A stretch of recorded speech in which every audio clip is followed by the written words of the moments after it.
Chemistry podcast series. आज हम लोग केमिस्ट्री का बहुत ही इंपॉर्टेंट टॉपिक देखेंगे, that is carbon and carbon compounds. तो मुझे बताइए सर, ये कार्बन इतना क्यों इम्पोर्टेंट है? Hello everyone. तो जैसे आपको पता है कार्बन का नाम लेते पर हमारे दिमाग में बहुत सारे आइडिया आते हैं कि ऐसा कोई चीज ही नहीं है कि जिसमें कार्बन है ही नहीं, क्योंकि हर चीज हम सोचते हैं तो मैडम हर चीज हमें क्या होता है ना, कार्बन से ही बनाना पड़ता है। तो कार्बन इसलिए स्पेशल है क्योंकि कार्बन टेट्रावैलेंसी है। टेट्रावैलेंसी का मतलब वो 4 अलग अलग एलिमेंट के साथ जुड़ सकता है। ऐसा उसके अलावा कोई एक भी एलिमेंट नहीं है कि जो टेट्रावैलेंसी शो करता है। तो single bond, double bond, triple bond, ये तीनों बॉन्ड वो शो कर सकता है। तो ये बॉन्ड जब वो बनाता है तो बॉन्ड बनाते बनाते ना उसके पास एक और प्रॉपर्टी है जिसको और एनहांसमेंट मिलता है, वो होता है कैटेनेशन। कैटेनेशन मतलब कार्बन क्या कर सकता है ना, एक स्ट्रेट चेन और ब्रांच चेन बना सकता है। इसके अलावा ऐसा कोई दूसरा मेटल भी नहीं कि जो स्ट्रेट चेन और ब्रांच चेन बनाता है। जब ये चेन बनाता है तो चेन बनाते बनाते वो कोवैलेंट बॉन्ड भी फॉर्म करता है। इसलिए कार्बन और उसके कंपाउंड बहुत ज्यादा इंपॉर्टेंट है पूरे लाइफ में। ये कार्बन कंपाउंड्स के क्लासिफिकेशन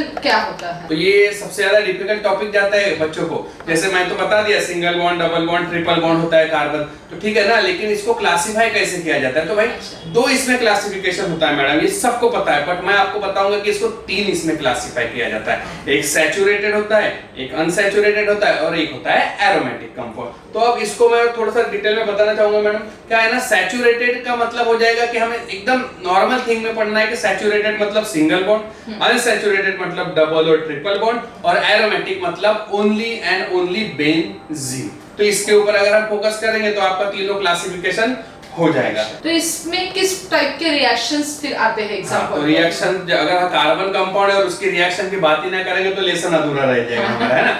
तो जैसे अगर सिंगल बॉन्ड की मैं बात करूंगा तो उसको अल्केन कहा जाता है, ये भी बच्चों को याद होना चाहिए। डबल बॉन्ड को अल्कीन, ट्रिपल बॉन्ड को अल्काइन और एरोमेटिक हाइड्रोकार्बन जिसको हमें सिर्फ और सिर्फ बेंजीन ही पढ़ना है। तो अगर कार्बन कंपाउंड्स की बात करूंगा और उसकी रिएक्शंस की बात करूंगा तो सबसे पहले आता है आपका ऑक्सीडेशन। ऑक्सीडेशन मतलब ऑक्सीजन के साथ रिएक्ट होना, कार्बन डाइऑक्साइड और वाटर बाहर निकलते निकलते हीट भी बाहर निकलना। जैसे नॉर्मल सा एग्जांपल हमारे घर में होता है गैस, है ना। तो जब गैस जलती है तो कार्बन डाइऑक्साइड, वाटर और हीट हमें बहुत सारा देता है। वैसे ही होता है उसका रिडक्शन, मतलब addition of hydrogen, removal of oxidation. वैसे होता है ऑक्सीडेशन एकदम रिडक्शन का अपोजिट, कि एडिशन ऑफ हाइड्रोजन और रिमूवल ऑफ ऑक्सीजन। तो यही सारी चीजें अगर हम लेते हुए जाते हैं आगे तो कार्बन और इट्स कंपाउंड का जो पूरा डिटेल है 2 से लेके 5 क्वेश्चन, ध्यान रखिए बच्चों, 2 से लेके 5 क्वेश्चन उसमें आना ही है।